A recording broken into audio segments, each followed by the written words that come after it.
లూకాసు వార్త 23వ అధ్యాయము 34వ వచనమండి. యేసు, తండ్రి వీరేమి చేయుచున్నారో వీరెరుగరు గనుక వీరిని క్షమించమని చెప్పాను. ఆమేన్. యేసు ప్రభువా, మీకని వందనాలు స్వామి. నమస్కారం దేవా. గతించిన రోజులన్నీ మాతో మాట్లాడిన దేవా, అదే రీతిగా ఈ రోజు కూడా మాతో మాట్లాడిన స్వామి. చివరి 10 రోజులకు వచ్చాము దేవా. కాబట్టి ఈ 10 దినాలు తండ్రి మాతో మాట్లాడిన స్వామి. మా ఆత్మకు కావాల్సిన ఆహారం దయచేయండి ప్రభా. ఈ చివరి రోజున ఉన్నాము కాబట్టి బలమైన పుష్టికరమైన ఆహారం దయచేసి ప్రభా, సిలువలో మీరు పలికిన 7 మాటలు ప్రభా, ప్రతిరోజు రోజుకో మాట చొప్పున ప్రభా మేము నేర్చుకొని చుండగా మీరే స్వయంగా మా మధ్య ఉండి మాతో ఉండి ప్రభా, ఏ ఉద్దేశంతో ఏ ఆలోచనతో ఆ 7 మాటలు పలికారో దేవా, ఆ మాటల యొక్క అంతరార్థము తండ్రి, గూఢ భావాలు దేవా, మర్మాలు తండ్రి ప్రభా మాకు తెలియపరచండి, మాకు నేర్పించండి. ఈ 7 మాటల ద్వారా ప్రపంచానికి ప్రభా, సమాజానికి ఏమి చెప్పారో అవన్నీ మాకు నేర్పించి తెలియజేసి దాని ప్రకారం జీవించే భాగ్యం మాకు దయచేయమని వాక్యమయ్యన్న పెండ్లుకు మనగారాయన్న యేసుక్రీస్తు వారి పరిశుద్ధ నామమున పరమ తండ్రి. ఆమేన్. అంతకు మరొకసారి నా తండ్రి. సరే, ఈ రోజు నుంచి మనం 7 మాటలు చెప్పుకుందాం అనుకున్నాం కదండి. యేసుక్రీస్తు వారిని సిలువేసిన తర్వాత ఆయన 7 మాటలు చెప్పాడండి. ఎన్ని మాటలండి? 7 మాటలు చెప్పారు. కాబట్టి చివరి మాటలు అనగా చాలా అవసరమైనవండి. ఒక వ్యక్తి చనిపోతున్నప్పుడు మాట్లాడతాడు. ఏం మాట్లాడతాడో? అబద్ధాలు మాట్లాడు. చచ్చిపోయే ముందు ఏ మనిషి అయినా సరే అండి ఏం మాట్లాడో? అబద్ధాలు మాట్లాడు. ఒకవేళ ఎంత తప్పు చేసినా కానీ చివరి మాటల్లోనే ఒప్పుకుంటాడు. నేను పలానా వారికి తప్పు చేశాను, వారికి తీసుకుని నేను మోసం చేశాను అని చిట్ట సరి ఏం చేస్తారండి? నిజం చెప్తారు కదా. కాబట్టి ఎవరైనా చచ్చిపోయినప్పుడు మీరు వెళ్ళి అడగండి. చాలా మంది అడుగుతారు, ఏమన్నా చెప్పింది ఆవిడే, ఏమన్నా మాట్లాడా, ఏమన్నా చెప్పాడా అని అడుగుతారు పక్కోళ్ళు. ఏమనండి, ఎందుకని? ఏమన్నా దాచాడా, ఏమన్నా ఎక్కడ పెట్టాడా, లేకపోతే ఏమన్నా చెప్పాలనుకున్నాడా, చివరి కోరిక ఏంటి చెప్పాడా అని అడుగుతారు. మీకు తెలిసే ఉంటది, చనిపోయిన వ్యక్తి ఏం చెప్పాడు లాస్ట్న అని ప్రతి ఒక్కరు తెలుసుకోవాలని ఆశ ఉంటుందండి. అలాగే యేసుక్రీస్తు ప్రభు అండి చనిపోయే ముందు ఏం చేశాడంటే 7 మాటలు పలికాడు. ఎన్ని మాటలండి? 7 మాటలు పలికాడు. అందులో మొట్టమొదటి మాట ఏమిటంటే, తండ్రి వీరేమి చేయుచున్నారో వీరెరుగరు గనక వీరిని క్షమించుము. ఆమేన్. ఇక్కడ ఈయన ఏమంటాడండి యేసుప్రభు గారు? ఒక మాట ఒక ప్రార్థన చేస్తున్నాడండి. ఒక ప్రార్థన చేస్తున్నాడు. ఎవరి కోసం చేస్తున్నాడు ప్రార్థన? మన కోసం కాదండి, తను చంపుతున్న వారి కోసం చేస్తున్నాడండి. ఎవరినండి? తను పట్టుకుని హింసించి దెబ్బలు కొట్టి అండి ముళ్ళ కిరీటం పెట్టి 2 చేతులకి 2 కాళ్ళకి మేకులు పెట్టండి రకరకాలుగా మొక్క మీద ఉమ్మేసి గుద్ది రకరకాలుగా హింసించారండి అండి. వాళ్ళ గురించి నేను చేస్తాను ప్రార్థన. తండ్రి వీరేమి చేయుచున్నారో వీరెరుగరు కనుక వీరిని క్షమించుము అని అడుగుతున్నాడండి. క్షమించమని అడుగుతున్నాడు. కాబట్టి నిజంగా ఈ ప్రార్థన మంచిదా చెడ్డదా? మంచిదే కదండి. ఒప్పుకుంటారా మంచిదని? సరే, అదే సిలువలో మనల్ని నిలబెట్టి ఆ ప్రార్థన చేయమంటే చేయగలమా? నిజంగా చేయగలమా? ఇప్పుడు పక్కింటోళ్ళు ఒక మాట అంటేనే మనం తీసుకోలేము, తట్టుకోలేము. అవునా కదా? మన పిల్లోని ఎవరైనా నేను అంటేనే మనం తట్టుకోలేము. అటువంటిది ఆయన అంతగా హింసించి చూడండి ఎలా అయిపోయింది రూపం అండి. ఇంకా చూస్తాకి రూపం కూడా లేదండి ఆయనకి. అంత భయంకరంగా కొట్టి ఆయన హింసిస్తున్నారండి. అటువంటి టైంలో ఆయన పలుకుతున్న మాట ఏమిటి చెప్పండి ఒకసారి? తండ్రి వీరేమి చేయుచున్నారో వీరు ఎరుగరు కనుక వీరిని క్షమించు అని అడుగుతున్నారు. ఈ మాట ఎంత గొప్ప చెప్పండి ఒకసారి. చాలా గొప్పది. కాబట్టి యేసుక్రీస్తు పలికిన 7 మాటలు కూడా చాలా ముఖ్యమైనవండి. ఎలాగంటే మనకి ఎండ వస్తుంది కదా. ఎండ ఎక్కడి నుంచి వస్తుంది? ఎండ అండి ఆకాశం నుంచి వస్తుందండి. అది ఎక్కడి నుంచి వస్తుంది? సూర్యుడి నుంచి వస్తుంది కదండి. ఈ సూర్యుడి నుంచి అంటండి ఏమొస్తుందంటే 7 రకాల కిరణాలు వస్తాయంటండి. 7 రకాల కిరణాలు. మొదటి కిరణం ఏంటి? గామా కిరణాలు. 2 ఎక్స్రే కిరణాలు. 3 అతినీలలోహిత కిరణాలు. 4 దృశ్యకాంతి. 5 పరారుణ కిరణాలు. 6 మైక్రోవేవ్స్. 7 రేడియో తరంగాలు. 7 రకాల కిరణాలు వస్తాయండి. ఎక్కడి నుంచి? సూర్యుడి నుంచి. అవునా కదా? వీటి వల్ల వచ్చే ఉపయోగాలు కూడా పక్కనే ఉన్నాయి. ఉపయోగాలు, ప్రభావాలు. ఒక్కో కిరణం చేత ఒక ఉపయోగం ఉంది మానవ జాతికి కానీ ఈ యొక్క సృష్టికి కానీ. అలాగే యేసుక్రీస్తు అనే నీతి సూర్యుడు కూడా 7 కిరణాలు చనిపోయే ముందు మనుషుల మీద కుమ్మరించి చనిపోయాడు ఆయన. ఎన్ని కిరణాలమ్మా? 7 కిరణాలు. అవే 7 మాటలు. ఒకసారి చెప్పుకుందాం 7 మాటలు ఏంటో. మొదటి మాట, తండ్రి వీరేమి చేయుచున్నారో వీరు ఎరుగరు కనుక వీరిని క్షమించు. ఇది మొదటి మాట అండి. రెండో మాట ఏంటి? నేడు నీవు నాతో కూడా పరదేశులో ఉందివని నిశ్చయముగా నీతో చెప్పుచున్నాను. ఇవి రెండండి. మూడోది ఏంటి? అమ్మా ఇదిగో నీ కుమారుడు, ఇదిగో నీ తల్లి. నాలుగో మాట, నా దేవా నన్నెందుకు చేయి విడిచితివి. సరే, 5 అండి, నేను దప్పిగొనుచున్నాను. 6 సమాప్తమైనది. 7 తండ్రి నీ చేతికి నా ఆత్మను అప్పగించుకొనుచున్నాను. ఈ 7 మాటలు కూడా సిలువ మీద నీతి సూర్యుడైన యేసుక్రీస్తు వారి నుంచి వచ్చిన కిరణాలు. ఈ 7 కిరణాలు కూడా లోకానికి ఎంతో ఉపయోగం అండి.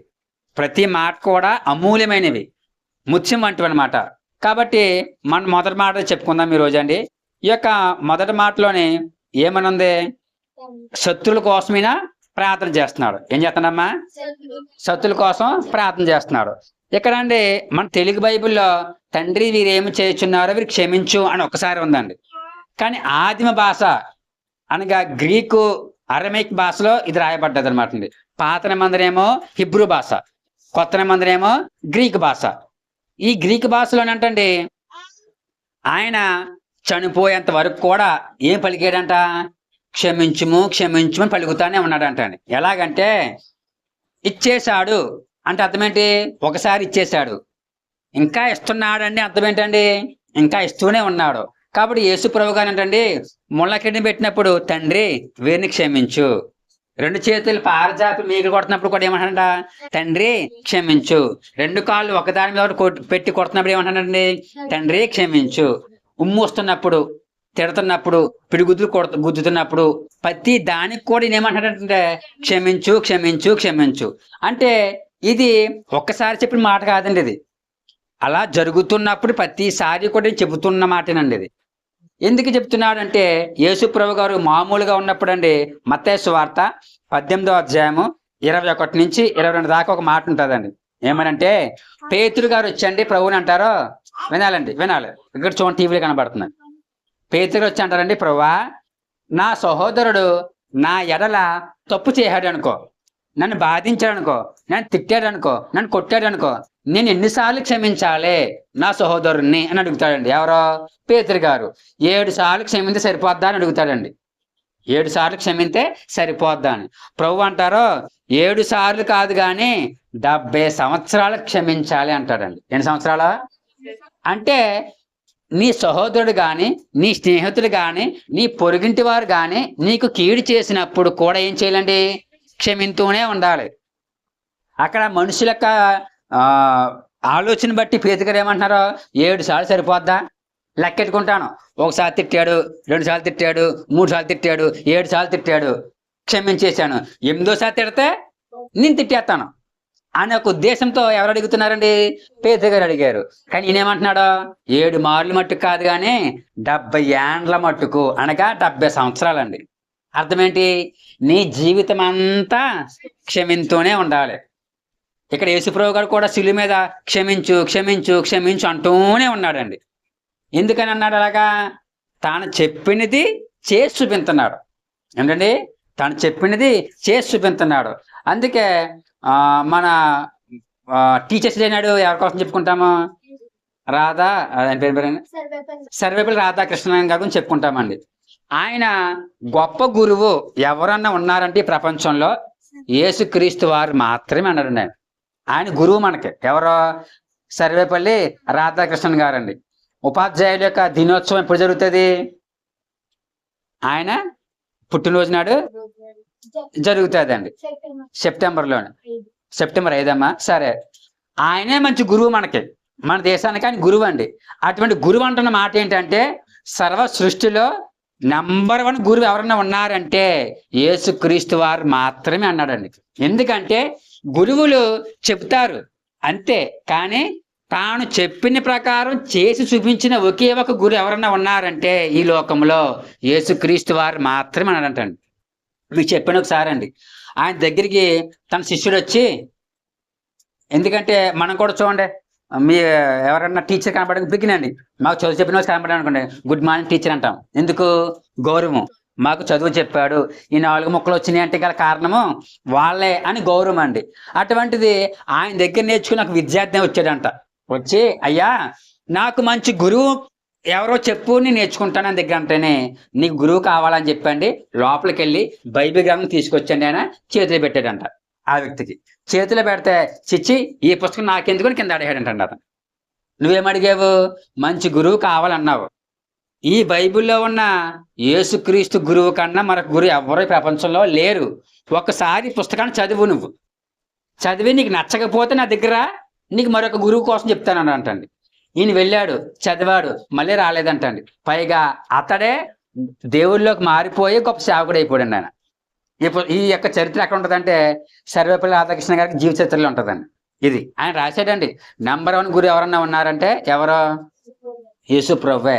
అలాగే ఇంకొక ఆయన రండి, వివేకానందుడు. తెలుసా? స్వామి వివేకానంద. ఆయన ఎవరంటే ఒక స్వామి, ఆయన ఎప్పుడు కాషాయ వస్త్రాలు వేసుకుని ఉన్నాడండి. మహాజ్ఞాని. ఆయన చెప్పిన కొటేషన్లు చాలా గొప్పవండి, చాలా గొప్పవే. అటువంటి వ్యక్తి అన్నాడండి, యేసుక్రీస్తు గారి యొక్క కాలంలోని పుట్టుంటే గనక నా రక్తము చేత ఆయన పాదాలు కడిగేవాడిని.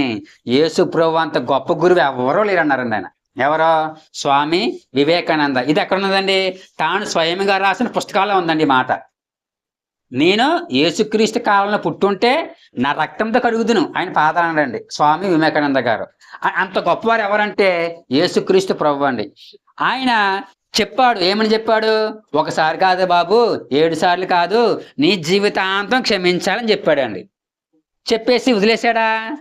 చివరిసారి ఏం చేస్తున్నాడండి? సిలువ మీద తండ్రి క్షమించు, తండ్రి క్షమించు, తండ్రి క్షమించు అంటున్నాడు. అంటే ఈయన బోధ బ్రతుకు ఒకటేనండి. ఏంటండి? బోధ బ్రతుకు ఒకటే. ఈనాడు బోధ పెద్దలు అంటారు చెప్తాకి నీతులు ఉన్నాయి. నీతి చెప్పమంటే ఎవరైనా చెబుతారండి, కానీ చేసి చూపించే వాళ్ళు లేరు. కానీ యేసుక్రీస్తు మాత్రం తాను ఏం చెప్పాడో అదే చేసి చూపించాడండి ఆయన. కాబట్టి ఆయన బతుకున్నంత కాలం క్షమించండి క్షమించండి అన్నాడు. చివరికి ఏం చేస్తున్నాడండి? సిలి మీద ఉన్నప్పుడు కూడా తండ్రి క్షమించు, తండ్రి క్షమించు అని ప్రార్థన చేశాడు. కాబట్టి మనం ఏం నేర్చుకోవాలి నీ దగ్గర నుంచి అంటే? ఏం నేర్చుకోవాలి చెప్పండి ఒకసారి? క్షమించడం నేర్చుకోవాలి. ఏం నేర్చుకోవాలండి? క్షమించడం నేర్చుకోవాలండి. ఎందుకంటే ఆయన ఇంకొక మాట అన్నాడు భూలోకంలో ఉన్నప్పుడు అండి, ఏమనంటే మీ శత్రువులను క్షమించండి. ఏంటండి? మీ శత్రువులను క్షమించండి, వారి కొరకు ప్రార్థనలు చేయండి అన్నాడండి. ఏం చేయాలంట? ప్రార్థనలు చేయమని అని చెప్పాడండి. ఇదిగోండి ఇక్కడ చూడండి సార్, మత్తయి సువార్త చదివింది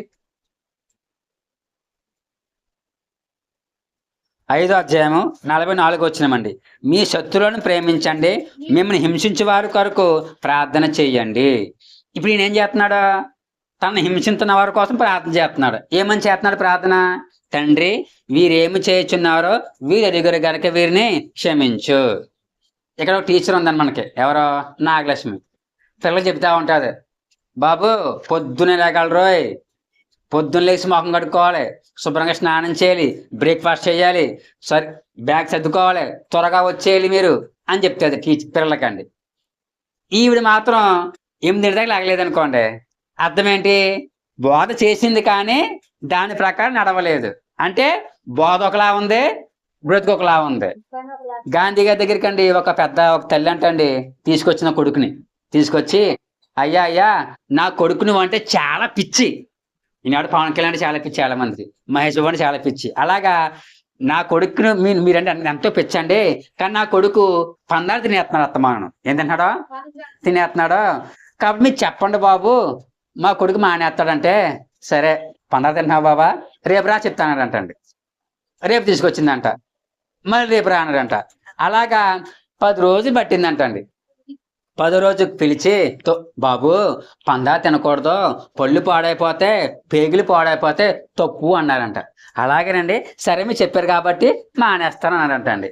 ఇప్పుడు ఏంటంటండి, యావయ్యా అదేదో మొదటి రోజు చెప్పొచ్చు కదా అంటే, అమ్మా నాకు తీపి అంటే ఇష్టమే, ఈ అబ్బాయికి చెప్పాలి అంటే ముందు నేను మానేయాలి కదా, నేను మానకుండా అతనికి చెప్తే ఆడేమంటాడో, ముందు నువ్వు మానే తాత అంటాడు, అప్పుడు నా పొరుగు పోతుంది అన్నారంటండి. అంటే బ్రతుకు ఒకలాగా, బోధ ఒకలాగా ఉండకూడదు. మనం ఏం చెబుతామో అదే చెయ్యాలి, ఏది చేస్తామో అదే చెప్పాలండి. యేసుప్రభు జీవితంలో అదే జరిగింది. తను చెప్పడమే కాదండి, శత్రుల కోసం మిమ్మల్ని హింసించే వారి కొరకు ప్రార్థన చేయండి అన్నాడు ఆయన. వినాలమ్మా, ఆయన ఏం చేస్తున్నాడు ఇప్పుడు? హింసిస్తున్న వారి కొరకు ప్రార్థన చేస్తున్నాడు. సరేనండి, ఇక్కడ మన పాయింట్కి వచ్చేద్దాం. ఏమని చేస్తున్నాడు ప్రార్థన? తండ్రి మీరేం చేస్తున్నారు తెలియదు కనుక క్షమించు అన్నాడు. వాళ్ళకి తెలియదా? వాళ్ళ చిన్నపిల్లలా? కాదు. ఎవరన్నాలో? రోమా సైనికులు. రోమా సైనికులు అంటే ప్రపంచంలోనే అతి భయంకరమైన సైనికులు ఎవరన్నా ఉన్నారు అంటే రోమా సైన్యమేనండి. ఆనాడు ప్రపంచాన్ని పరిపాలిస్తున్న సామ్రాజ్యం ఏదండి? రోమా సామ్రాజ్యం. మొత్తం దేశాలన్నీ కూడా వాళ్ళకి సుంకం కట్టాలి, ట్యాక్సీలు కట్టాలండి. మొత్తం ప్రపంచానికి రాజు ఎవరో? రోమా రాజు అండి. అటువంటి యొక్క సైనికులు లాంటి వాళ్ళండి, చాలా బలవంతులు వాళ్ళండి. మనిషిని చంపుతున్నప్పుడంట ఎంజాయ్ చేస్తారంటండి. ఒక ఆట, ఒక ఏంటండి ఆట మనం చెప్పుకున్నాం ఆదివారం అండి. నీరో చక్రవర్తి మనుషుల్ని అంటండి ఒక పెద్ద గ్రౌండ్ కట్టి, అయినా క్రికెట్ గ్రౌండ్ కట్టి సింహాలు వదిలేసి అంటండి మనుషుల్ని, దేవుని నమ్ముకున్న వాళ్ళని వదిలేశారంటండి. ఆ సింహాలు వచ్చి వాళ్ళని పీకి తింటుంటే ఈయనతో పాటు ప్రజలందరూ కూడా చూస్తూ చప్పట్లు కొట్టి బలగి తిను అనేవాడు అంటండి. అంత భయంకరం వాళ్ళు రోమ సైనికులండి. అటువంటి సైనికులకండి ఈయన ఏమంటున్నాడో, తండ్రి వీరు ఏం చేస్తున్నారో వీరికి తెలియదు, క్షమించు అంటున్నాడు అండి. వాళ్ళు అలాంటి వాళ్ళు బహు భయంకరులు, దుర్మార్గులు, దుష్టులు. వాళ్ళకి తెలియదండి. కానీ ఎందుకు ప్రార్థన చేశాడు ఇలాగా అనంటే, పాత నిబంధనలోనండి ఒక మాట ఉంటుంది. ఏమనంటే సంఖ్యాకాండము 15వ అధ్యాయం అండి. సంఖ్యాకాండం 15వ అధ్యాయము ఒకసారి తీయండి. 27 నుంచి 31 దాకానండి. ఇక్కడ చూడండి ఒకసారి, చదవండి ఒకసారి.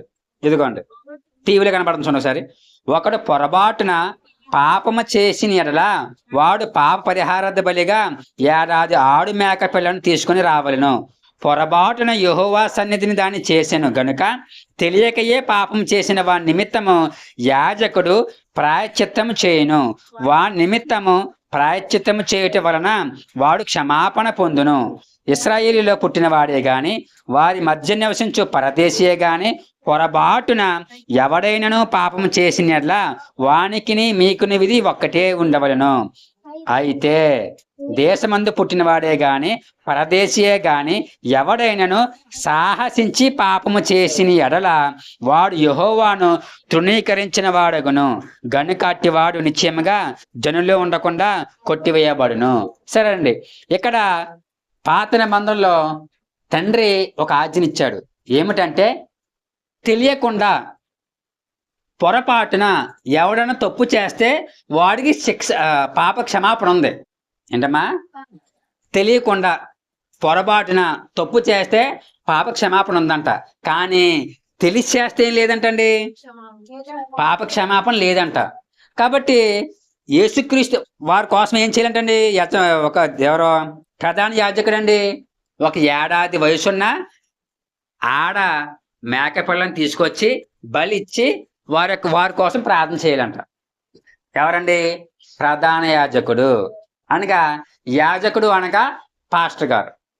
ప్రధాన యాజకుడు అంటే అర్థం ఏంటండి? పాస్టర్లు అందరిలో కూడా ఎక్కువ. టీచర్లు ఉంటారు కానీ హెడ్ మాస్టర్ ఉంటారు. అంటే అర్థం ఏంటి? ఈ మాస్టర్లందరికీ ఎవరు హెడ్ అన్నమాట. అలాగే యాజకులందరికీ ఎవరు హెడ్ అండి? ప్రధాన యాజకుడు హెడ్. ఈ ప్రధాన యాజకుడి యొక్క పని ఏమిటంటే పాప క్షమాపణ కోసం బలి ఇవ్వడమే. పాపం చేసావా, రావడం, బలి ఇవ్వడం, తండ్రి వీళ్ళు పాపం చేశారు క్షమించు అని ప్రార్థన చేయడం ఈ ప్రధాన యాజకుడి పని అండి. కాబట్టి వీళ్ళు తెలిసి చేస్తున్నారు. ఎవరండి? సైనికులు తెలిసి చంపేస్తున్నారు. ఈయన కోసం. కానీ ఈయన ఏం చేస్తున్నాడు? తండ్రి వీరు తెలియకుండా చేస్తున్నారు కాబట్టి క్షమించు అంటే వీళ్ళ పాపాన్ని ఎక్కడ తీసుకొచ్చాడండి? పొరపాటుగా చేసిన పాపంలో తీసుకొచ్చాడు ఈయన. ఏంటమ్మా? పొరపాటుగా పాపం చేశారు దాకా తీసుకొచ్చారు. మీకు ఒక ఉదాహరణ చెప్పాలంటే, మా అమ్మాయి పక్కింటి వాళ్ళ అమ్మాయి కొట్టేసుకున్నారు. మా అమ్మాయి వెళ్ళి పక్కింటి అమ్మాయిని కొట్టేసింది. కొట్టేసి పరిగెత్తుకుంటూ వచ్చి అమ్మ దగ్గరకు వచ్చేసింది. వాళ్ళ అమ్మ ఏం చేస్తుంది? వస్తుంది, మా పిల్లని కొడతాదా మీ అమ్మాయి అని వస్తుంది. అప్పుడు వాళ్ళ అమ్మాయి మా పిల్లల అమ్మాయి ఉంటుందండి, మా పిల్లకి తెలియక చేసిందిలే అంటది. వెనక లాగేసి తెలియక చేసిందిలే అండి, చిన్నపిల్ల కాదండి అంటారు. అవునా కదా? అలాగే పెద్దోళ్ళైనా సరేనండి, తప్పు చేస్తేనే పక్కకి లాగి కుర్రోడు కదండి, ఏదో వయసులో ఉన్నాడో తెలియక తొందరలో చేసాడు ఫోన్లేండి అంటారు. అంటే తెలిసేసినా కానీ ప్రేమ ఏం చేస్తుందండి? వెనక్కి గంటి తెలియక చేసింది అంటుంది. ఇక్కడ దేవుడి ప్రేమ ఏమంటుందండి? శత్రువులండి, తండ్రి వీరు తెలియక చేస్తున్నారు. ఏం చేస్తున్నారు? తెలియక చేస్తున్నారు కనుక వీరిని ఏం చేయండి? క్షమించండి అని ప్రార్థన చేశాడండి. కాబట్టి యేసుక్రీస్తు ఎవరంటే ప్రధాన యాజకుడు. ఇలా చెప్పుకున్నాం కదమ్మా. ప్రధాన యాజకుడి పని ఏంటి? పాపం చేస్తే వారి కోసం ప్రార్థన చేసి పాప క్షమాపణ ప్రకటించడం. మరి యేసుక్రీస్తు ఎవరండి? బైబిల్ చెబుతుంది, హెబ్రీ పత్రిక 4:14 ఆకాశ మండలము గుండా వెళ్ళిన గొప్ప ప్రధాన యాజకుడు మనకున్నాడు. అలాగే హెబ్రీ పత్రిక 3:1 ఇక్కడ చూడండి ఒకసారి, టీవీలో కనబడుతుంది. మన అపోస్తులుడు మరియు ప్రధాన యాజకుడు. అలాగే 6:20 హెబ్రీ పత్రిక, మెల్కీసెదెకు క్రమం చొప్పున ప్రధాన యాజకుడు. కాబట్టి యేసుక్రీస్తు ఎవరండి? ప్రధాన యాజకుడు. కాబట్టి ఆయన అంటున్నాడు, తండ్రి వీరు ఏం చేస్తున్నారు తెలియదు కనుక వీరిని క్షమించుము. కాబట్టి మనము కూడా ఏం చెయ్యాలి? మన పాఠం అండి. ఏం చేయాలి మనమండి? అనాలండి. ఏం చేయాలండి? అనాలండి. లేకపోతే ఏమైపోతుంది చెప్పండి ఒకసారి? వ్యర్థమైపోద్ది. కాబట్టి క్షమాపణలోనే సృష్టి యొక్క బాగుందండి. ఈరోజు క్షమాపణ లేకపోతే బంధాలు ఉండవు. తప్పు చేసిన వెంటనే తల్లి బిడ్డను కొట్టేసింది అనుకోండి, బయటికి గంటేసింది అనుకోండి, కుటుంబాలు నిలబడతాయా? నిలబడవు. భార్య ఉప్పు ఎక్కువ వేసింది కూరలోనే, భర్త దెబ్బతో బాధేసి బయటికి గంటేసి అనుకోండి, కాపు నిలబడుతుందా? నిలబడదు. అలాగే ప్రతి దానికి కూడా భర్త తప్పు చేశాడు, భార్య క్షమించకుండా తప్పు చేస్తావు నువ్వు అని వదిలేసింది అనుకోండి, నిలబడుతుంది కాపురం? నిలబడదు. సృష్టి అంతా బాగుండాలి అంటే ఏముండాలి? క్షమాపణ ఉండాలి. అవునా కదండి? పిల్లలు తప్పు చేస్తారు, ఏం చేస్తారు? క్షమింతాం. భార్య తప్పు చేస్తే క్షమింతాం, భర్త చేస్తే క్షమింతారు. అలాగే స్కూల్ టీచర్ తప్పు చేస్తే క్షమింతారు. పిల్లలు తప్పు చేస్తే ఎక్కడైనా సరే ఏముంటుందండి? క్షమాపణ ఉంటుంది. క్షమాపణ లేకపోతే ఈ ప్రపంచం ఏమవుద్దండి? అంతరించిపోద్ది. ఏముద్దమ్మా? నిజమే. అవునా కదా? చెప్పండి సరే. క్షమాపణ లేకపోతే మనం బతకగలమా? బతకలేము. కోర్టు కూడా ఏం చేస్తుందండి? క్షమాభిక్ష పెడతాది. ఏంటండి? చాలా మంది అంటారు, పాపం చేసుకుని చంపేయాలి కానీ యేసుక్రీస్తు ఏంటి క్షమింతానంటున్నాడు, అదేం దేవుర్రా అంటారండి చాలా మంది అండి. ఇక్కడండి పాపం చేస్తే క్షమించడం అర్థం ఏంటి? మరొక అవకాశం ఇవ్వడం అండి. ఏంటండి? అవకాశం ఇవ్వడం. మన ఇండియా కోర్టు ప్రకారం, న్యాయ వ్యవస్థ ప్రకారం అండి, ఒక హత్య చేశాడు, ఒక అమ్మాయిని పాడు చేశాడు, జీవితకాలం శిక్ష వేస్తారండి. వాళ్ళకి శిక్ష వేస్తే వాళ్ళకి జీవితాంతం ఎక్కడ ఉండాలి? ఇంకా జైల్లో ఉండాలి. ఒక 2 సంవత్సరాలు, 3 సంవత్సరాలు, ఒక 5 సంవత్సరాలు గడిచిన తర్వాత వీళ్ళు ఏం పెట్టుకుంటారంటే రాష్ట్రపతికి క్షమాభిక్ష అని పెట్టుకుంటారండి. ఒక అప్లికేషన్ ఉంటుంది. ఏంటండి? క్షమాభిక్ష పెట్టండి అని ఒక అప్లికేషన్ ఉంటుందండి. ఎందుకనంటే ప్రతి ఆగస్టు 15వ తారీఖున కొంతమంది నేరస్తుల్ని రిలీజ్ చేస్తారండి జైలు నుంచి. ఏ నేరస్తుల్ని? జీవితకాలము ఉండాలి అని శిక్ష పొందిన వాళ్ళకి మాత్రమే ఆ రోజు మాత్రం ఏమిస్తారని కొంతమందికి రిలీజ్ చేస్తారు. ఎందుకు చేస్తారు? వారి ప్రవర్తన బాగుండాలి. ఒక రిమార్క్ కూడా ఉండకూడదు వాళ్ళ మీద. వీడు జైలుకి వచ్చినప్పటి నుంచి 5 సంవత్సరాలు అయింది, ఒకరిని కొట్టలేదు, ఒకరిని తిట్టలేదు, చెప్పిన పని చేసుకున్నాడు, వాడి జీవితం వాడు బతుకుతున్నాడు, మంచిగా ఉన్నాడు. ఇప్పుడు ఏం అడుగుతున్నాడు? ఏదో ఆవేశంలోనో కోపంలోనో వయసురీత్యో తప్పు చేశాను, నన్ను క్షమించండి, ఇంకా అలా చేయను, మరొక అవకాశం ఇవ్వండి నాకు అని రాష్ట్రపతికి అర్జీ పెడతారండి. ఎవరో ఈ ఖైదీ అంటే పోలీసు వాళ్ళని అడిగి లెటర్ తీసుకొచ్చండి, రాయించుకుని వేలి ముద్ర వేస్తాడో, సంతకం పెడతాడో, పంపుతాడు. ఆ రాష్ట్రపతి ఏం చేస్తాడండి, కేకేస్తాడు పోలీసు వాడిని. మరి ఏంటి మనోడు పెట్టుకున్నాడు, వీడు ఎలా ఉన్నాడు అంటే బాగున్నాడండి, మంచిగా ఉన్నాడో, పాపం బాధపడుతున్నాడో, అనవసరంగా కోపంలోనూ ఆవేశంలోనూ వయసులో ఉన్నాను కదా తప్పు చేసి బాధపడుతున్నాడండి, పాపం ఎవరి జోలికి వెళ్తలేదు, మంచిగా ఉన్నాడండి అంటారు. అప్పుడు సరే అయితే అని సంతకం పెట్టి స్టాంప్ వేస్తాడు, రిలీజ్ చేసేస్తారు. శిక్ష ఏం పడ్డది, జీవితకాలం పడ్డది. మరి ఈయన ఇచ్చాడు, ఎందుకు ఇచ్చాడు, మరొక అవకాశం. ఏంటమ్మా, మరొక అవకాశం. దేవుడు అంతేనండి, ఎంత ఘోర పాపినైనా దేవుడు క్షమించాడు. అర్థం ఏంటి, క్షమాభిక్ష పెడుతున్నాడు, మరొక అవకాశం ఇవ్వడమండి. యేసుప్రభు దగ్గరికి వచ్చి ప్రభువా నేను పాపం చేశాను క్షమించు అని పశ్చాత్తాపడి ఆ పాపం చేయకుండా ఉంటే దేవుడు వద్దులు చేస్తాడండి వాడి జీవితాన్ని. అలా కాకుండా వీటి బయటకు వచ్చి మరలా పుడుతున్నాడు అనుకోండి మనుషుల్ని, ఈ పొట్టి ఏం చేస్తారు, డైరెక్టర్ ఉరిశిక్ష చేస్తారు. అంటే ఇచ్చిన అవకాశం వీడు ఏం చేశాడు, పోగొట్టేసుకున్నాడు అండి. అవునా కదా. అలాగే యేసు ప్రభు పాపులను క్షమిస్తున్నాడు అంటే మరొక అవకాశం ఇస్తున్నాడు అని అర్థం అండి. కాబట్టి శత్రులకి ఏమి ఇచ్చాడు, అవకాశం ఇచ్చాడండి. ఏమిచ్చాడు, అవకాశం ఇచ్చాడు. మనము కూడా మన శత్రులకి ఏమి ఇవ్వాలండి, అవకాశం ఇవ్వాలండి. ఏం ఇవ్వాలి, అవకాశం ఇవ్వాలి. సరే అండి, మీకు ఒక వీడియో చూపిస్తానండి. ఆ వీడియో మాకు అంత ముందుకు చూపించాను, మరొకసారి చూపిస్తానండి. ఇంకోండి, టచ్ అవ్వట్లేదండి.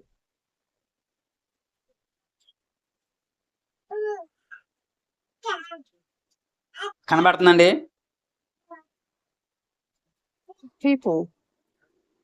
ఈ వీడియోలు ఎత్తున్నారు కదండి, పైన ఒక ఆవిడ కింద ఒక ఆవిడ ఉన్నారు కదండి, మీకు కనబడుతున్నారా? ఈ వీడియోకి అర్థం ఏంటంటేనండి, ఇదిగోండి ఈవిడి గ్రహం స్టెయిన్ అనే ఒక భార్య అనమాట అండి. భర్త పేరేనండి గ్రహం స్టెయిన్. వీళ్ళది మన దేశం కాదండి, వీళ్ళదే మన దేశం కాదు. మన దేశం కాకపోతే ఈ దేశానికి వచ్చండి కుష్టి రోగులకి బాగు చేసేవారండి. ఆయన గారు డాక్టర్ అనమాట. ఈ దేశానికి వచ్చి కుష్టి రోగుల్ని మన దేశంలో ఏం చేసేవారంటే బయట పాడేసేవారు, ఊరికి నుంచి వెళ్ళేసేవారు. కుష్టి రోగి అంటే అంటిపోతాదే, వీళ్ళు మన ఇంట్లో ఉంచుకోకూడదు, గ్రామంలో ఉంచకూడదు అని చెప్పేసి అండి బయటికి గంటేసేవారు. వాళ్ళకి ఆహారం పెట్టేవారు కాదండి. కుష్టి రోగులండి ఆకలి తలమటించి ఆ కుష్టి రోగుల నుంచి కురుపులు వచ్చి పురుగులు వచ్చి ఎక్కువైపోయి చచ్చిపోతూ ఉండేవారు. ఆ టైంలో మన దేశానికి వచ్చండి ఈయన ఆ కుష్ఠరోగుల దగ్గరికి వెళ్ళి వాళ్ళ ఇంటికి తీసుకెళ్ళి వైద్యం చేస్తూ ఉండేవాడు అండి. వైద్యం చేసి యేసుప్రభు కోసం చెప్తా ఉండేవాడు. ఇప్పుడు ఎవరన్నా సరే మనకి ఏమన్నా సహాయం చేయాలనుకోండి, దేవుళ్ళే వచ్చారండి మనం దండం పెడతాం. వాళ్ళు కూడా నిజంగా మీ దేవుడు అండి బాబు దండం పెడుతుంటే, అయ్యో నేను దేవుని కాదు, ఈ ప్రేమ నాది కాదు, యేసుక్రీస్తు ప్రేమ అని చెప్పేవాడు అండి. యేసుప్రభు చాలా గొప్పవాడు అని చెప్పేవాడు అండి. వాళ్ళు దేవుని నమ్ముకోవడం మొదలెట్టారు. ఇది చూసిన కొంతమంది నచ్చలేదండి. ఇది ఏం చేస్తున్నాడో మతం మార్చేస్తున్నాడు. ఏం చేస్తున్నాడో మన మతంలో నుంచి వాళ్ళ మతంలోకి మార్చేస్తున్నారు అని చెప్పేసి కొంతమందికి ఇష్టం లేదండి. ఆయన నిజం ఏం చేస్తున్నాడని మతం మార్చలేదండి, సేవ చేసి దేవుని పరిచయం చేస్తున్నాడు అంతే. ఇప్పుడు నిజంగా కుష్ఠరోగుల దగ్గర ఏమొస్తా చెప్పండి, డబ్బులను వచ్చేస్తాయా, కానుకలు వచ్చేస్తాయా? ఎందుకు వచ్చాడైనా? సర్వ సృష్టికి వెళ్ళి నా కోసం స్వార్థ ప్రకటించని ప్రభు చెప్పాడండి. కాబట్టి ఆయన వచ్చాడు, వైద్యం చేశాడు, బాగు చేశాడు, దేవుని ప్రకటించాడు. ఒక రోజు అంటే ఈయనొక భర్తగా స్టెయిన్ గారునే ఇద్దరు కొడుకులు కూడా సువార్త పని నిమిత్తం వెళ్తున్నారండి. కారులోని రాత్రి మాటలండి వెళ్ళారు, అక్కడ వాక్యం చెప్పాడు. తిరిగి వచ్చేస్తున్నప్పుడు కొంతమంది అండి కర్రలతో ఆపేసి కారునండి బయటికి రమ్మనండి కొట్టేసి కొట్టేసి అండి కారులో పట్టేసి కారుని అంటించేశారండి. అంటించేస్తే చచ్చిపోయారు. ఎవరో భర్త ఇద్దరు కొడుకులు చనిపోయారండి.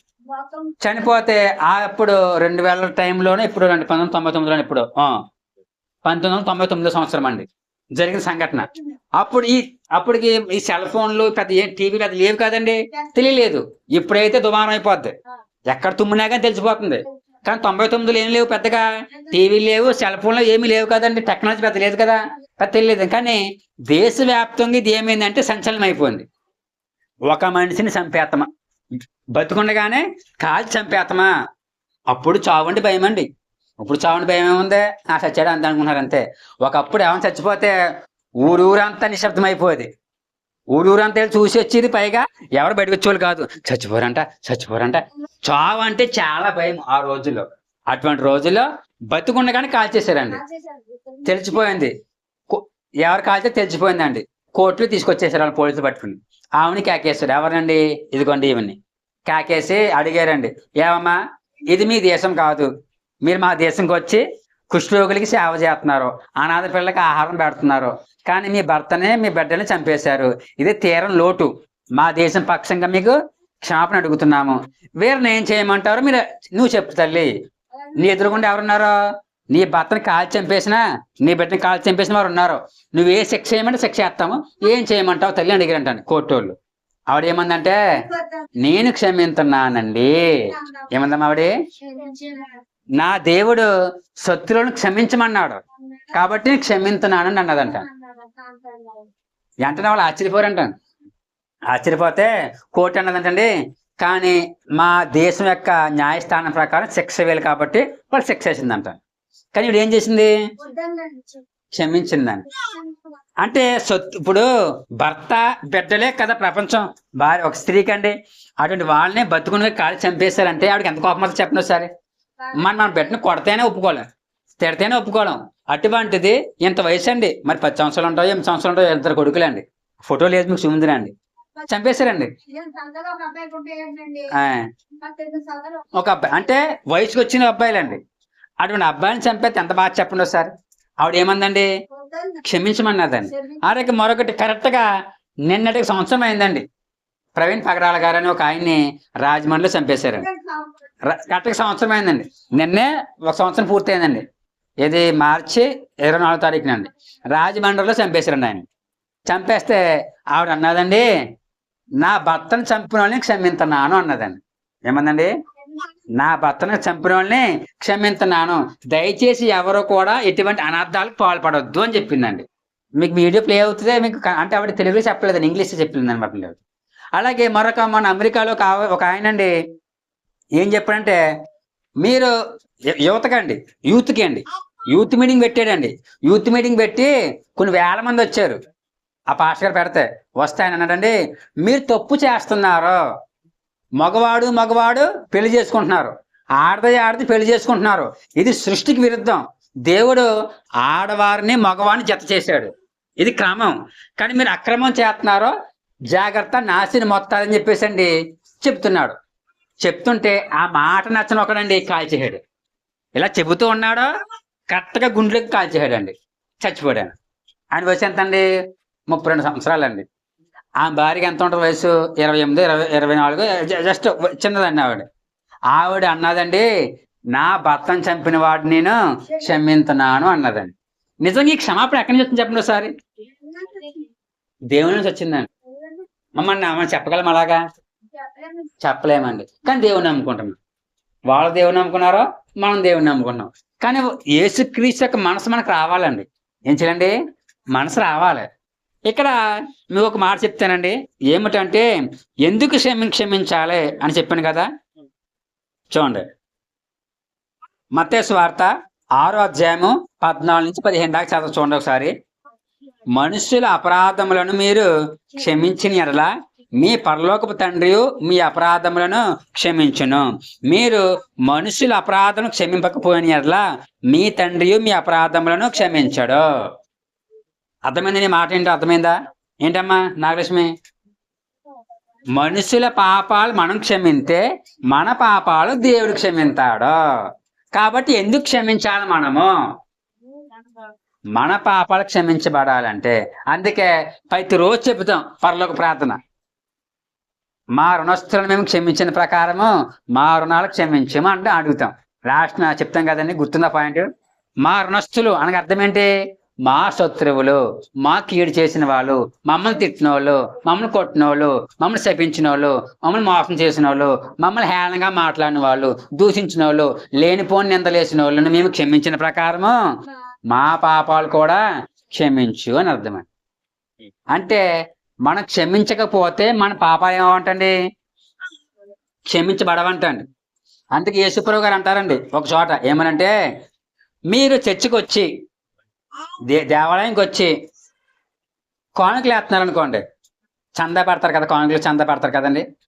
అదే ఒక కర్రతోనో ఒక డెబ్బి ఉంటుందండి, చందా పెడతారు. చందా వేసేటప్పుడు మీకు మనసులోనే నేను మొన్న మా పక్కింటి ఆవిడతో గొడవ పడ్డాను కదా అని గుర్తొచ్చింది అనుకో, వెంటనే ఆ కానుక వేస్తాం మానే. ఏం చేయండమ్మా, మానే ఆ కానుక అక్కడ ఎట్టేసి ఇంటికి వెళ్ళి, అమ్మా మొన్న మీతో గొడవ పడ్డాను కదా, క్షమించు అని క్షమాపణ అడిగి అప్పుడు వచ్చి కానుకే అన్నారు. ఎవరండి? యేసు ప్రభు. అప్పుడు నీ కానుక అంగీకరించబడుతుంది. అంటే క్షమాపణ చాలా అవసరం అండి. ఎందుకు అవసరము? మన పాపాలు క్షమించబడాలి అంటే మనం క్షమించాలి, లేకపోతే కష్టమండి.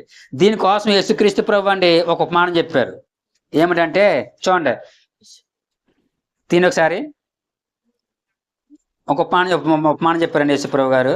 ఏమిటంటే అక్కడండి మత్తయి సువార్త 18వ అధ్యాయము 21 నుంచి 30 దాకా ఉంటుందండి ఈ మాటలో. ఏమనంటే, ఒక రాజు దగ్గర అంటండి, కనబడుతుందా మీకు? జూమ్ చేస్తున్నా, కనబడుతుందండి. ఈయన ఎవరో రాజు దగ్గర అప్పులు లెక్క ఉంది కదా, రాజు దగ్గర 10,000 రూపాయలు అప్పు చేశాడంట. ఎవరో? ఈ వ్యక్తి అండి. ఎంతండి? 10,000 అప్పు చేశాడు. అప్పు చేస్తే ఏమైందంటే కొంతకాలం గడిచిందంటండి. ఇప్పుడు మనం అప్పు చేసామండి, వాళ్ళు అడుగుతారు కదా. రాజు కేకేశాడంట, ఎవరక్కడ? పలానా పుల్లయ్య మన దగ్గర ఎంత తీసుకున్నాడో, 10,000 తీసుకున్నాడో అని కేకేంటి రానాడంటండి. కేకేశారు. కేకేస్తే వచ్చాడు. చూడండి ఎంతండి? 10,000 వస్తే, మరి ఏంటి 10,000 ఉన్నాయి, మీరు ఏం చేస్తారంటే వీడు కడతలేదు కాబట్టి వీడింటిని జప్తు చేసేయండి అన్నారంట. ఏం చేసేయండి? జప్తు చేసేయండి, ఇంటికి తాళం వేసేయండి, ఇంటికి ఏం చేయండి? సీల్ వేసేయండి అన్నారంట. వెంటనే రాజు కాళ్ళ మీద పడిపోయి, అయ్యా నేను లేనివాడును. ఏమన్నాడా? నేను లేనివాడును. అంత పని చేశారంటే నేను నా బిడ్డలు రోడ్డు మీదకి వచ్చేస్తాము. నాకు చాలా కష్టంగా ఉంది, మీ అప్పు తీర్దామని నాకు మనసులో ఉంది, కానీ నాకు ఏం లేదు, స్తోమత లేదండి అని కాళ్ళ మీద పడి లోబో దివని ఎడుతూ మొదలెట్టాడంట. ఎక్కడ? రాజుగారి దగ్గర. అతను ఏడుపు చూసిన రాజుగారికి కూడా బాధ కలిగి, సరే అయితే వీడి యొక్క అప్పును రద్దు చేసి అన్నారంట. ఏం చేయండి? అప్పును రద్దు చేయమన్నాడంట. ఇంక ఎలా ఉంటది ఇప్పుడు?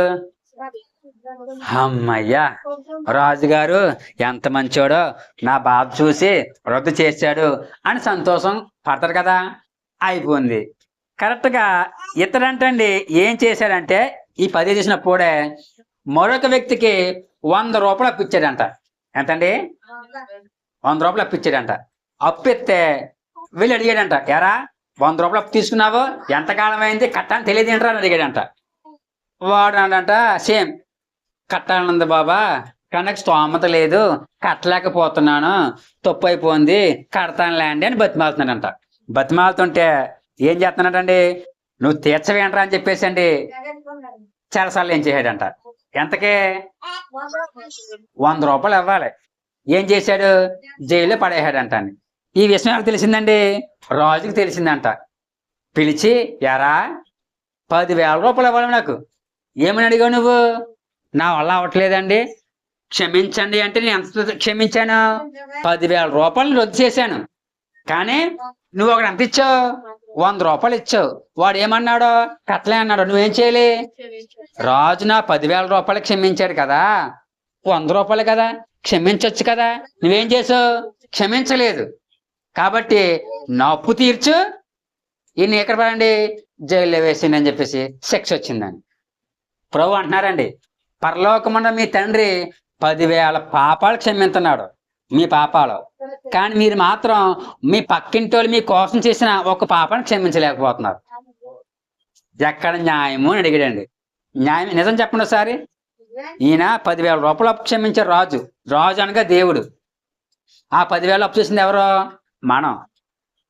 దేవుడి దగ్గరికి వచ్చి ప్రభా క్షమించి అడుగుతున్నాం, ఆయన క్షమిస్తున్నాడు. కరెక్ట్ కాబట్టి ఇంటికి వెళ్ళాం, పక్కింటి ఆవిడ మనతో గొడవ పడ్డారు. మనం ఏం చేయట్లేదు, ఆవిడని ఎంత? ఆవిడ 100 రూపాయలతో సమానం.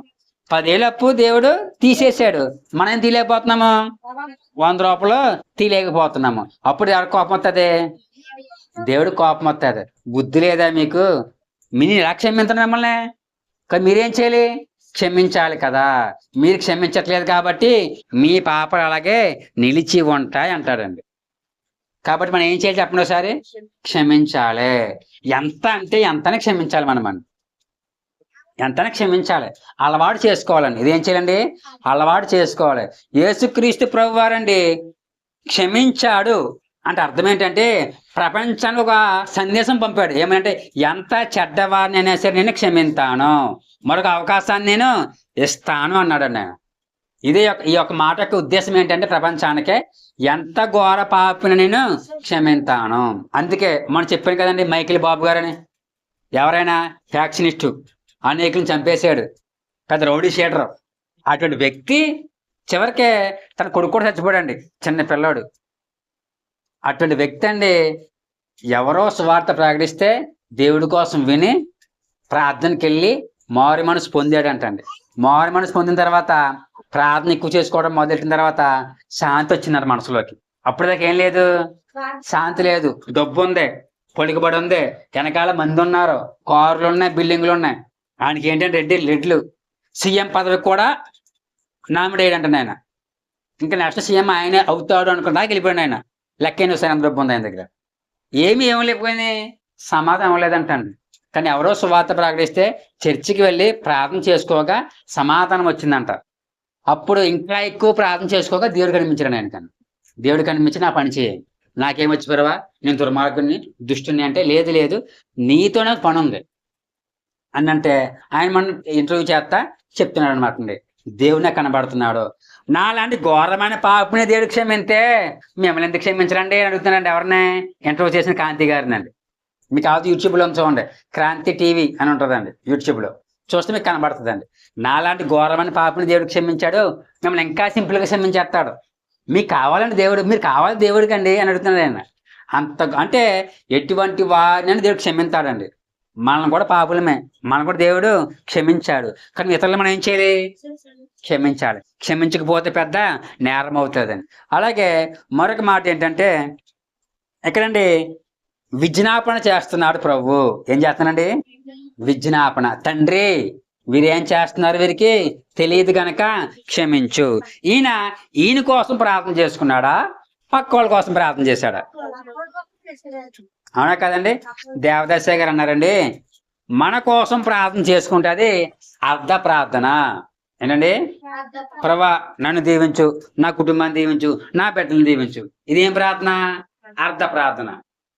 మన కోసం కాకుండా అందరి కోసం చేస్తే అది సంపూర్ణ ప్రార్థన అంటాం. 100కే 100. కాబట్టి ఎవరి కోసం ప్రార్థన చేయాలి? మనము అందరి కోసం చెయ్యాలి.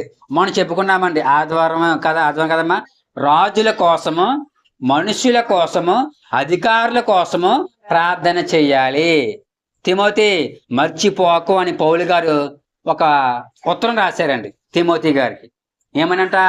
మనుషులందరి కోసము, రాజుల కోసము, అధికారుల కోసం ప్రార్థన చేయాలంట. మనం చేస్తున్నామా? మనం చేస్తున్నామండి? నిజంగా దేవుడు అటువంటి టైంలో, ఏ టైంలో చెప్పండి ఒకసారి, ఒళ్ళంతా గాయాలు, రక్తాలు, మండు టెండ అండి. పైగా ఎలా ఏలాడుతున్నాడు? సిలువ మీద ఏలాడుతున్నాడు. ఏంటి ఆధారం ఆయనకి? చేతిలో గుచ్చిన మేకిలి ఆధారం అండి. ఆ మేకిలి మీద ఆధారంతో నిలబడ్డాడండి ఆయన. అటువంటి టైంలో క్షమాపణ వస్తుందా? రాదండి, అసలు క్షమాపణ రాదు. ఒక భక్తుడు రాస్తానండి, సిలువ మరణం, సిలువకి మేకులతో కొట్టినప్పుడు అంటండి, ఆ మేకులు దిగినప్పుడు ఈ వ్యక్తి అంటండి కొడుతున్న వాడిని తిడతారంటండి, ఇంకా బూతులు వచ్చేస్తాయంట. ఎందుకంటే మేకులు దిగకొడుతున్నప్పుడు ఎంత బాగా చెప్పండి ఒకసారి. అటువంటి టైంలో ఏమవుతాయండి, బూతులు వచ్చేసి పచ్చి బూతులు తిడతారంట ఎవరిని? కొట్టేవారిని అంటండి. పైగా తను తిట్టుకుంటాడంట, చచ్చిపోరు ఎందుకు వచ్చింది అని. ఇంకా అటువంటి టైంలో బుర్ర పనిచేయదండి. ఏం మాట్లాడుతున్నాడు, ఏం చేస్తున్నాడు ఏమీ తెలియదండి. విచక్షణ కోల్పోతారు మనిషి అండి. కానీ అటువంటి టైంలో కూడా దేవుడు ఏం ప్రార్థన చేశాడు? తండ్రి వీరు ఏమి చేయుచున్నారో వీరు ఎరుగరు, క్షమించు అన్నాడండి. నిజంగా గొప్ప ప్రార్థన అండి అది. కాబట్టి మనమే ఇక్కడ విజ్ఞాపన చేశాడు. మనము కూడా విజ్ఞాపన చెయ్యాలి. ఏం చేయాలండి? విజ్ఞాపన చేయాలి. ఇది బాగా మర్చిపోకండి మీరు. విజ్ఞాపన ప్రార్థన ప్రతి మంగళవారం జరుగుతుంది ఇక్కడ 7 గంటలకి. అండి కాబట్టి ఇక్కడ ఈరోజు ఏం వారం? బుధవారం. నిన్న రోజండి మంగళవారం. నిన్న అనమాట లెక్క ప్రకారం 40 రోజులు కాబట్టి అవ్వట్లేదు కానండి. మామూలుగా అయితే ప్రతి మంగళవారం 7 గంటల నుంచి విజ్ఞాపన ప్రార్థన అందరి కోసం చేయాలండి. ఏం చేయాలి? అందరి కోసము చెయ్యాలి. అందరి కోసం చేయడం వల్ల మనకే లాభం అండి. మనం చెప్పుకున్నాం, మన ఆదివారం వచ్చి మీకు తెలిసి ఉంటుంది, యూట్యూబ్లో ఉంటుంది, కావాల్సి వినండి. ఆదివారం చెప్పుకున్న వాక్యం అండి. ఎందుకు చెయ్యాలి అని అడిగితే చెప్పుకున్నాం అనమాట. రాజుల కోసము, అధికారుల కోసము, మనుషుల కోసం ఎందుకు చేయాలి అంటే మన సంతోషం వరకు చేయాలండి. కానీ మనం ముగించేసుకుందామండి. కాబట్టి మనం ఏం చేయాలంటే విజ్ఞాపనలు చెయ్యాలి. అందరి కోసం విజ్ఞాపనలు చెయ్యాలి. అలాగే క్రైస్తవము అంటే చాలా మంది అనుకుంటారు లోకపరమైన భాగ్యములు పొందుకోవాలి అనుకుంటారండి. యేసుని నమ్ముకోవడం ఎందుకు అంటే లోకపరమైన భాగ్యాలు పొందుకోవడం కోసం అనుకుంటారు. కానీ నిజమైన క్రైస్తవం అంటే క్రీస్తు మనసును కలిగి ఆయన స్వరూపంలోకి మారిపోవడం అండి. అంటే క్రీస్తు యొక్క మనసు కలిగి క్రీస్తులాగా మారిపోవాలి.